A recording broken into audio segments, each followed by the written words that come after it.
Stay with this. On March 12, 1972, inside a packed Memphis church, Elvis Presley was supposed to sit quietly in the front pew. But when Aretha Franklin suddenly beckoned him to the mic, he rose, shaking. What happened in that duet didn't just shake the room. It stopped it cold. The morning air over South Memphis was soft and cool, the kind that felt like a quiet promise. People said you could smell spring before you could see it that day. Fresh rain on brick walls, warm dust lifting off the sidewalks, and the faint sweetness of magnolia somewhere down the block. It was March 12, 1972, and by 10:47 a.m., New Salem Missionary Baptist Church was already overflowing.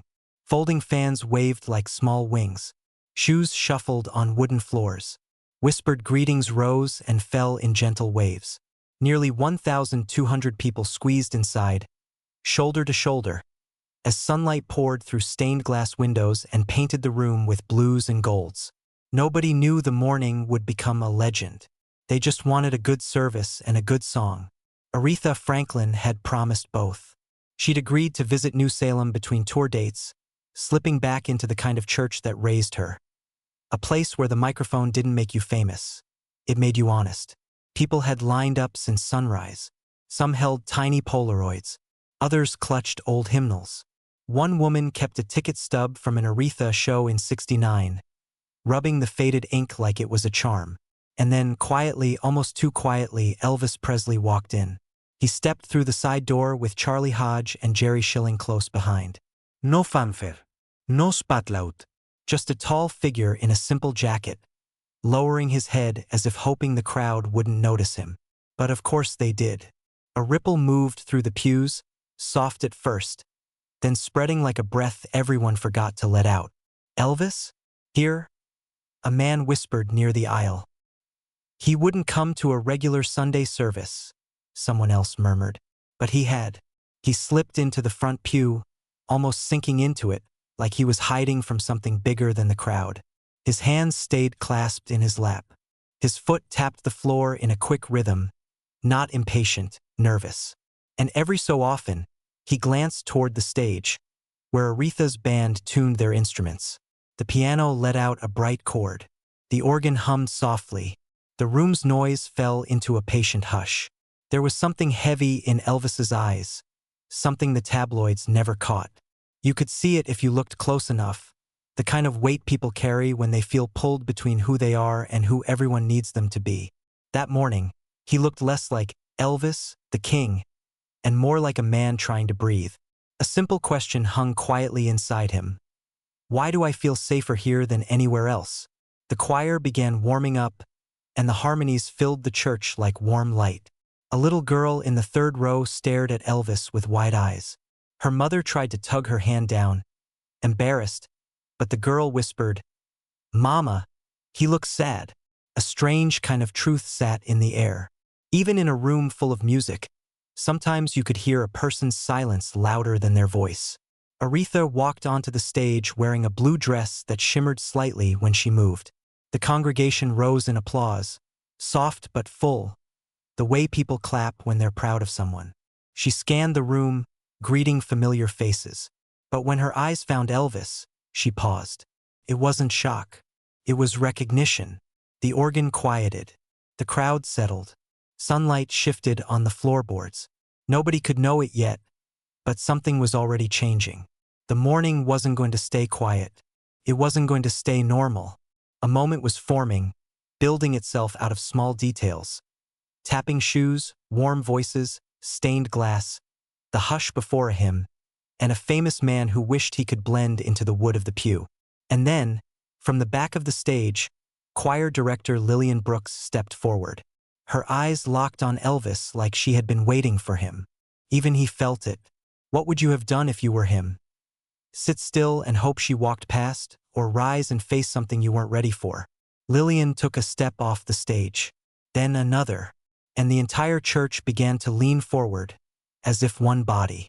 Something was coming. You could feel it in the floorboards. Lillian Brooks moved down the steps with slow, steady purpose. She wasn't rushing. She wasn't smiling. She walked like a woman who understood music and understood people, and knew when a soul was calling for something it hadn't asked for out loud. The church fell so quiet that the soft buzz of the lights sounded like a whisper. Folding fans froze mid-air. Even the children stopped fidgeting. People didn't know what she was about to do, but they knew it mattered. Elvis didn't look up at first. He had been staring at his clasped hands, tracing small circles with his thumb like he was trying to calm himself. But when Lillian's steps stopped right beside him, he finally lifted his head. Their eyes met. She didn't ask permission. She didn't bow. She simply placed her hand on his shoulder, gentle but firm enough to say, "Stand up. The moment is here." "Elvis," she said quietly, "Sister Franklin wants you up front for the next hymn." The sentence struck the room like a soft firecracker. Small sound, huge meaning. Aretha Franklin wanted a duet. With him. In a church. On a Sunday morning. Elvis inhaled sharply. Not a gasp. Not a choke. Just a sudden, startled breath. The kind a person takes when every part of their past and present collide. Charlie Hodge glanced over, eyebrows raised. Jerry Schilling shifted forward as if ready to intervene. But Elvis lifted a subtle hand. "Not now. No help. Nos child." He stood slowly. His legs wobbled for half a second. A woman in the second row clutched her pearls. A young man whispered, "Lord, he's shaking." And he was. Not from fear of the crowd, but from what stepping forward would expose. What would you have done in his place? Walk up because the greatest gospel singer alive just summoned you? Or stay seated because you weren't sure your voice wouldn't break? As Elvis stepped into the aisle, a murmur rolled through the church like wind through tall grass. The wooden floor creaked under each step. The closer he came to the stage, the smaller he seemed, not in fame but in vulnerability. Fame didn't protect him here. Talent didn't either. Churches had a way of stripping people down to who they really were. Aretha noticed his hesitation long before he reached her. She had been adjusting her mic stand, but the moment she saw his trembling hands, she froze. Her eyes softened, not in pity, but understanding. She knew what it meant when a singer carried a cracked place in their spirit. She'd lived it too. When Elvis finally reached the steps, she leaned toward her microphone and spoke a single line that made the entire room hold its breath. "Let's do Precious Lord, Take My Hand. Together. Not solo. Not switch-off verses. Together." The word echoed in the church like a bell. Elvis blinked. His lower lip twitched, almost like he was about to say no. But the organist, catching Aretha's cue, touched the first soft chord, just a whisper of sound. It floated across the room, warm and fragile. And suddenly, the stakes became painfully clear. This wasn't a performance. This wasn't a show. This was spirit work. If he sang well, the room would rise with him. If he faltered, the room would feel it. The crowd leaned closer. Even the sunlight through the windows seemed to narrow into thin beams, spotlighting the stage like the walls themselves wanted to watch. Elvis reached for the microphone. His hand shook again. Aretha stepped closer and gently closed her hand around his. A small gesture. A huge lifeline. "You're all right," she whispered. It wasn't meant for the crowd. It was meant for him. And for some reason, that small act, the queen of soul grounding the king of rock, sent a strange electric hush through the church. A few rows back, someone whispered, "Something's about to happen." And they were right. What came next would shake the room in a way no one was prepared for. The first chord from the organ drifted through the church like warm smoke, soft, steady, full of quiet power. It wrapped around the pews and seemed to push the crowd into deeper silence. People weren't just watching anymore. They were waiting. Elvis stood beside Aretha with the microphone inches from his lips. The stage lights weren't strong, but a thin beam of sun slid across his face, showing the tension in his jaw. His throat moved as he swallowed hard. Aretha turned slightly toward him, her eyes calm, as if she had been expecting this moment for years. "You start when you're ready," she whispered. The mic picked up a faint crackle, the gentle reminder that every breath, every tremble, could be heard. The crowd leaned forward. Fans held hands. Children sat perfectly still. Every heartbeat in the room felt synced to the slow rise of the organ.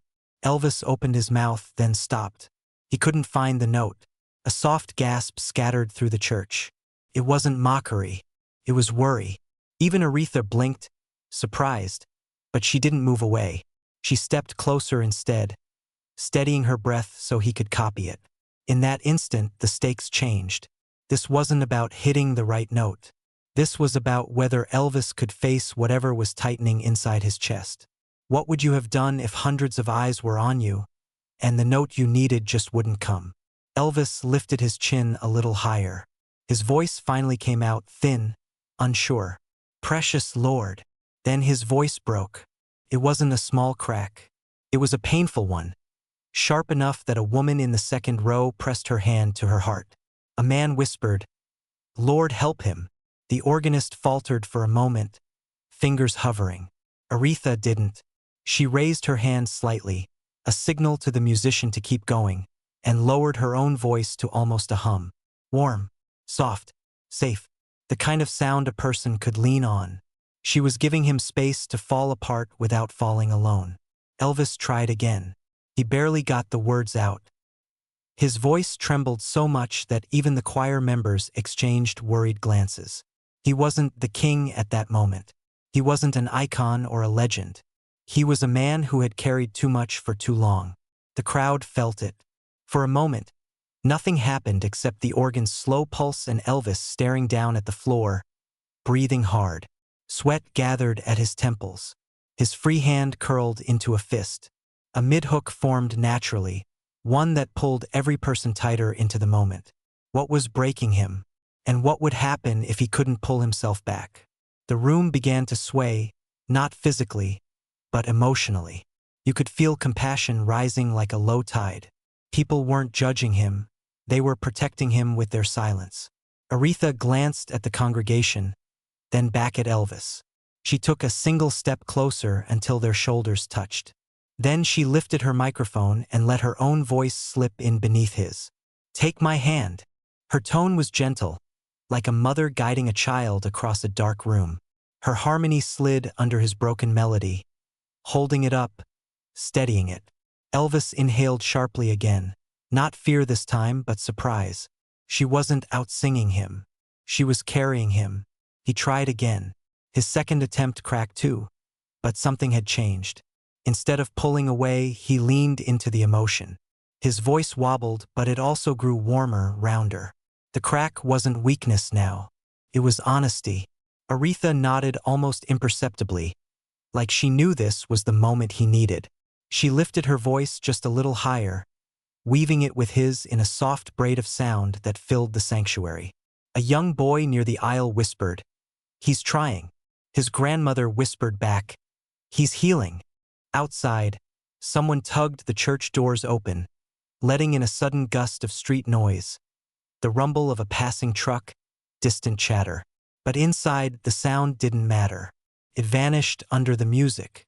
Elvis's voice finally steadied for a full line. Just one.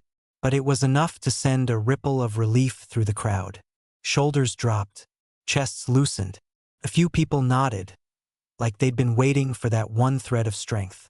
And in that fragile, beautiful moment, the truth was clear.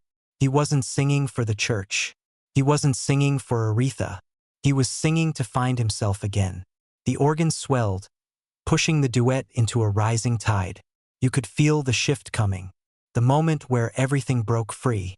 It was seconds away. You could taste it in the air. And then the organist hit the next chord loud, bright, full. Something happened. Something that changed the room forever. The organ's next chord hit like a soft thunderclap. Full, bright, unafraid. It rolled across the sanctuary and lifted every head in the room. Even Elvis straightened, as if the sound had pulled something deep inside him to the surface. Aretha looked at him with a steady, almost fierce tenderness. She didn't smile. She didn't pressure him. She simply waited, giving him space to choose what kind of man he would be in the next breath. Then Elvis inhaled, slow, shaky, but determined. He opened his mouth. A sound came out, not perfect, not polished, but real. Precious Lord. This time, the crack in his voice didn't collapse him. Cracked him open. The kind of break that lets light in. The crowd heard it and they rose. Not to cheer. Not to interrupt. But because something inside them recognized the truth pouring out of him. Aretha joined him, her harmony sliding into place like a hand fitting into another. The two voices, one trembling, one grounded, wove together in a fragile thread that seemed to pull the whole congregation forward. Short bursts fell naturally, sharp and emotional. A breath, a tremble, a lift, a release. The entire moment felt as if the universe had paused to listen. Jerry Schilling, standing near the front, suddenly wiped his cheek. He didn't even try to hide it. Charlie Hodge whispered, "He hasn't sung like this in months." The choir members exchanged stunned glances. No one had expected vulnerability to roar louder than power. Elvis's voice wavered again. He clenched his jaw and pushed through it. The crack didn't weaken the room, it strengthened it. A woman in the back pew whispered, "Lord, he's praying through the pain." Another replied, "Maybe that's what he needed." A mid-hook formed on its own, an emotional twist the audience could feel building. If he kept rising like this, something life-changing might happen. If he faltered, something inside him might break for good. Aretha sensed the knife-edge tension. She stepped closer so their shoulders touched again. Then, without announcing it, she lowered her own voice to a thin whisper of melody, letting his sound lead. Elvis noticed, and something shifted behind his eyes. Relief, gratitude, maybe even courage. He leaned slightly into the microphone. The tremble faded. His tone grew rounder, thicker with emotion. He wasn't fighting the song anymore. He was surrendering to it. His next line dropped into the room like warm rain. "Take my hand." Soft gasps rose. A few people nodded as if they'd been waiting their whole lives to hear that tone from him. Not the stage king, not the superstar, but the man beneath all of it. Aretha closed her eyes, letting her voice dance under his, guiding him gently upward. Their harmony locked together so tightly that the air itself seemed to shimmer. Even the sunlight through the stained glass brightened, scattering blue and gold patterns across their faces. Then something unexpected happened. A baby cried. Not loudly, just a sharp, sudden wail from the back pew. Normally, such a sound would break the moment. But Elvis did something no one expected. He smiled, mid-song, mid-struggle, mid-healing. A small, genuine smile tugged at his mouth, soft, grateful, human. And the crowd, already holding its breath, felt their hearts lurch, because that smile meant something had cracked open inside him. Something heavy, something long locked away. Aretha saw it too. She let her voice rise stronger, lifting him with her. The organist, sensing the shift, added a swell that rippled through the sanctuary like a wave. Elvis closed his eyes. And then it happened. He hit the note. Not the safe one. Not the easy one. The high, trembling, impossible one. His voice pushed through the air, raw and full of tears. The congregation erupted, not with noise, but with a silent, collective ache. People stood straighter. Some reached toward the ceiling. A few whispered prayers. A man near the aisle said, "He's letting go." A woman whispered, "He finally found his voice again." The note carried longer than anyone expected. It didn't sound like fame. It didn't sound like a legend. It sounded like a man who had stopped running, for the first time in a long time. The organ softened. Aretha lowered her volume. Elvis released the note, breathless, chest rising and falling like he had just crossed an invisible finish line. And for one heartbeat, just one, the room didn't move.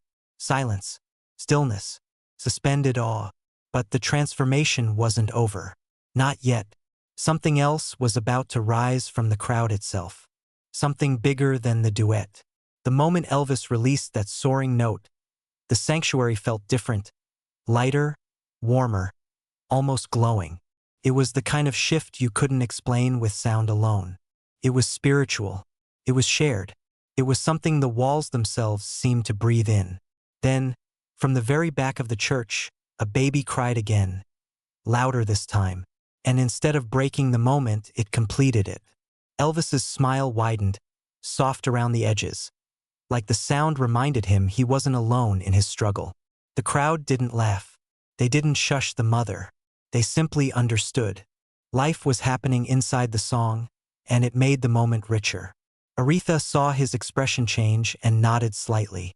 She raised her hand toward the choir. They stood, all at once, robes rustling, feet shifting, music rising. The choir entered on a soft hum, low, warm, steady. Their voices slid under Elvis and Aretha like a tide lifting a small boat. The sanctuary filled with harmonies so rich they seemed to press gently against the walls. Elvis's eyes opened in surprise. He hadn't expected help. But he did something remarkable. He let it happen.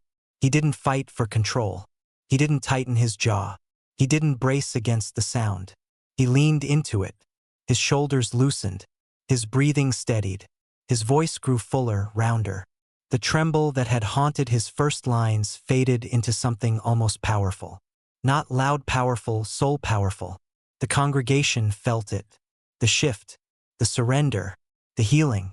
A man in the fourth row whispered, "He came broken." A woman replied, "He won't leave that way." The organ swelled again. Aretha lifted her harmonies higher. Elvis let his tones slide beneath hers, weaving through the choir's rising blanket of sound. Then something even more unexpected happened. People began to stand. Not in a wave, more like gentle sparks catching fire. One here, two there, a small cluster on the right, then another on the left.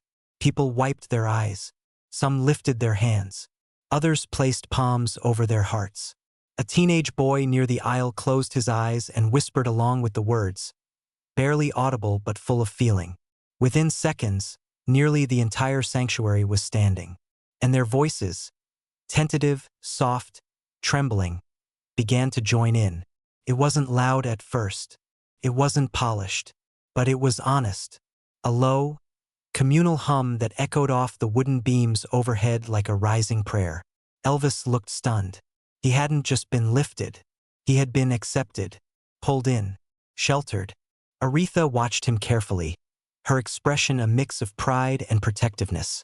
She adjusted her mic and let her voice slip into a harmony so soft, it sounded like encouragement woven into melody. The crowd grew louder, still gentle, still warm, but united now. A living tide of sound.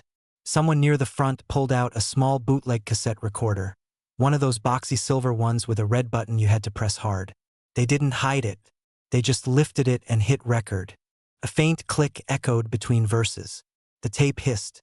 The congregation rose even higher. The sound became one body, one breath.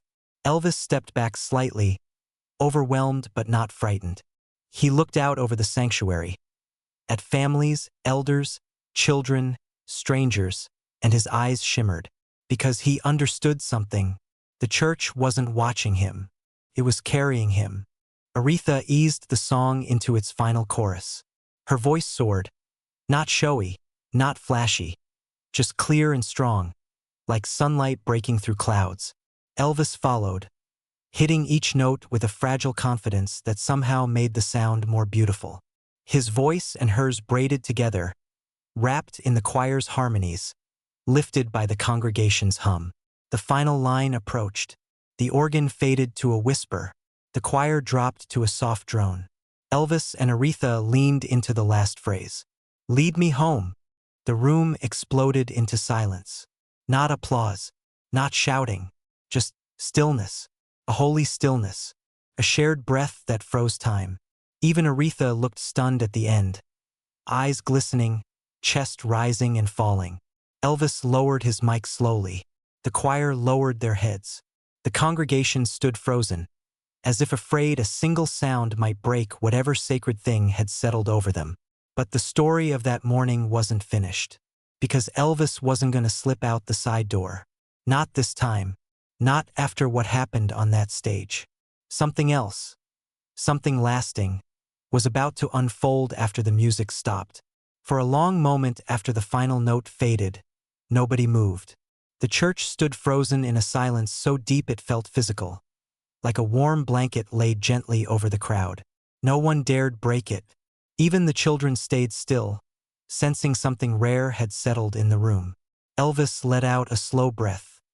His shoulders slowly relaxed, as if the sound had drained years of tension from his body. Aretha placed a gentle hand on his back. No spotlight, no grand gestures, just a wordless understanding. Then the moment thawed. Soft murmurs rose.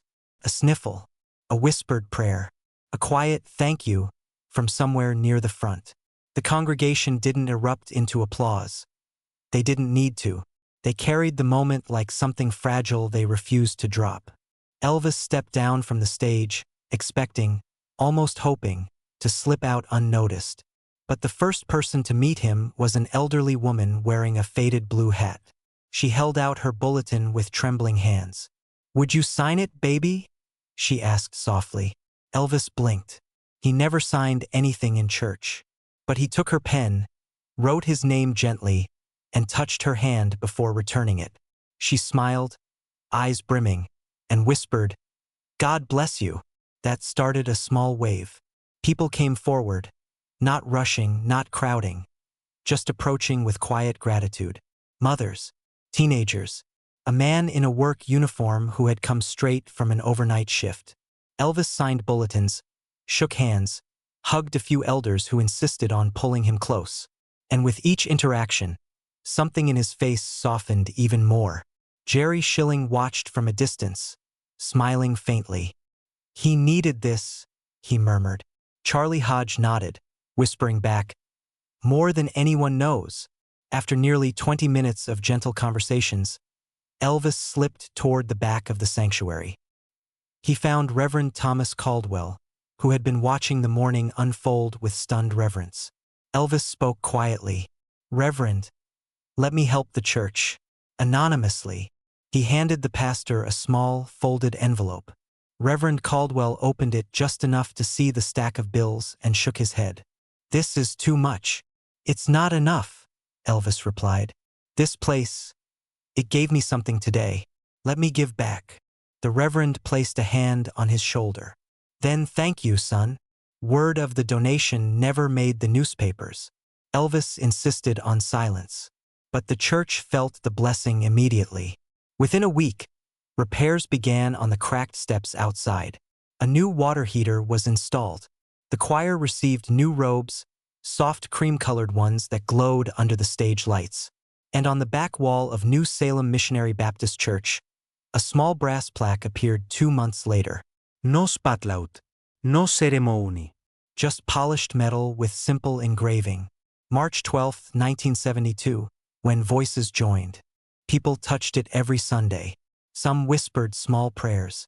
Others simply smiled. The bootleg tape recorded that morning. Crackling, imperfect, soaked in emotion, circulated quietly through Memphis. People said listening to it felt like touching something holy. A few claimed the tape helped them reconcile with family members. Others said it got them through breakups or long nights. One man kept it in his glove compartment for years, playing it during hard times. A young woman said she played it before every major decision, letting the duet steady her nerves. Little stories like that scattered through the city like seeds. Aretha and Elvis exchanged a few letters after that day. Not dramatic ones. Simple notes about faith, fear, gratitude, and the strange ways music saves people. A friendship built on honesty, not fame. But the greatest ripple of that morning wasn't the donation, or the tape, or the plaque. It was the way people remembered the silence. The moment after the last note. The breath the whole room held together. The certainty that something larger than music had passed through them. Even years later, church members would say, "You should have been there. You wouldn't believe how quiet it got." And yet, the story wasn't finished. Because the meaning of that moment, the true moral, was waiting just ahead. Long after the pews emptied and the sunlight shifted off the stained glass windows, the echo of that duet lingered in the air, soft, invisible, unforgettable. The sanctuary felt different, as if the walls themselves were holding their breath, trying to keep the last traces of the moment alive. Elvis sat alone on the front pew, hands resting loosely on his knees. No cameras. No stage lights. No crowd pressing for autographs. Just him breathing slowly, letting the quiet wash over him. Aretha walked back down the aisle, her steps gentle on the wooden floor. She didn't say anything at first. She simply sat beside him, keeping a respectful distance. Two artists, two souls, both tired in their own ways, both changed by something that couldn't be rehearsed. She finally spoke. "You didn't sing to impress them," she said softly. "You sang to free yourself." Elvis didn't argue. He just nodded. A tiny nod, but full of truth. He looked toward the stage where the microphone still stood. "Funny," he whispered. "I've sung in front of millions. But today felt like the first time I told the truth." Aretha smiled, small, wise, almost motherly. "That's why the room went quiet," she said. "They heard your heart, not your voice." Outside, the last church members walked to their cars, still whispering about the silence, the note, the feeling that something larger than music had touched the room. A few carried bulletins signed in blue ink. One man tucked his recording device into his jacket like treasure. But none of them knew the real transformation, the private one, happened here on this empty pew with no witnesses. Elvis leaned forward, elbows on his knees. "Do you think they felt what I felt?" he asked. Aretha rested her hand lightly over his. "They didn't just feel it," she said. "They carried it with them." He let that sink in, because deep down he understood. Fame could fill a stadium, but vulnerability could fill a room. And honesty, real honesty, could fill a soul. He stood slowly, taking one last look at the sanctuary. The plaque wasn't there yet. The stories hadn't spread. The tape hadn't traveled. But the seed of every ripple had been planted in that silence. Before they left, Aretha asked him one question. "What will you do with what you found today?" Elvis didn't answer with words. He simply walked out the door, lighter, steadier, changed, and the church behind him stayed silent. Not empty, just full in a new way. If the story moved you, share it with someone who needs a reminder that real strength starts with honesty. Moments like this aren't just music, they're mirrors. Tell us in the comments.